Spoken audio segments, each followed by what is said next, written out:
Hi, my name is Percy Whatley. I'm the executive chef at the Ahwahnee Hotel in Yosemite National Park. I work for Delaware North Companies and have for about 20 years. Right now I'm going to do a very quick and easy salmon cakes recipe. I'm also going to do the sauce with it, Remoulade sauce, which is a French variety of the English tartar sauce. This one has capers and shallots, but basically it's a mayonnaise-based sauce. I'm going to make that first. So we have parsley and mayonnaise, also capers and shallots.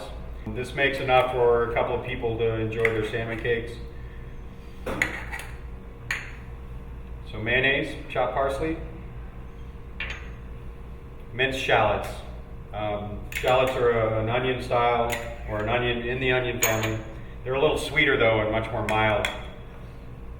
And then some capers. So now the option of putting lemon juice in here is completely up to you, whether or not you can handle the acid in this, because there is acid already in the mayonnaise, and there is a little bit of tannin in the lemon zest. But go ahead and season it and taste it, and if you need a little bit of lemon juice, which I do recommend, certainly, just squeeze a little bit of lemon, and then continue to season to your liking. The capers, they won't come chopped. You're going to have to chop them yourself as well. And there's your sauce. It's very simple. So now we're going to move into the salmon cakes recipe.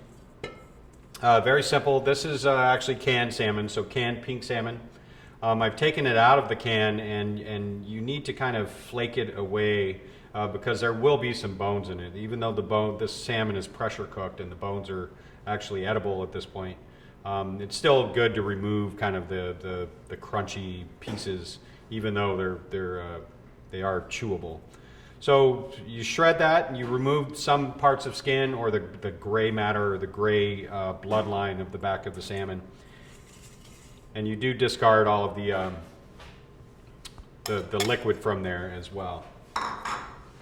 So to make these cakes, you have your salmon, and you're going to need two things. One is added moisture to help bind it, which is an egg beaten. And then these are homemade breadcrumbs made from whole wheat bread. So whole wheat breadcrumbs, about 3/4 of a cup.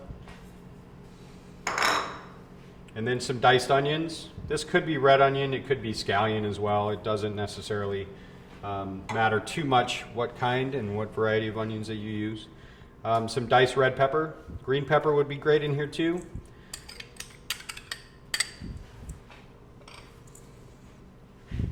And then some mayonnaise as well. And mayonnaise adds a lot of flavor, and it'll add some moisture too. And then Dijon mustard. This is optional. I know that this can be a little bit acidic, but it also tastes very good. So with this, you're going to just mix everything together until it becomes somewhat homogeneous. And the breadcrumbs start to soak up the egg. And this would be a good opportunity to use some more zest if you want. You can put parsley and chives in here, but for the sake of just very easy and somewhat hands-off cooking to get some good, nutritious fish into your body, this is a great way to do it. So with this, you're going to make some cakes, and just make them by hand. You can make them as big as you want. I like doing 2 small ones instead of 2 really large ones. You're going to make them somewhat like so. So if you make a cylinder like that, then you can push it down with your hands and get a nice cake out of it.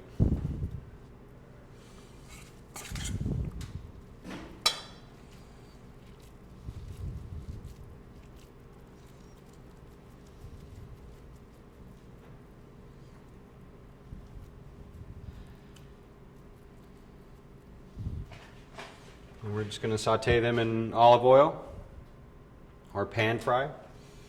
With this, since you're not putting any breadcrumbs on the outside of these, you want to make sure that your pan is preheated or pre-warmed, because they'll stick. A non-stick pan would be great, would be the perfect tool for this, but you can do it with a regular pan as long as it's flat and preheated. sure we have enough heat. So after a few minutes of being in the pan,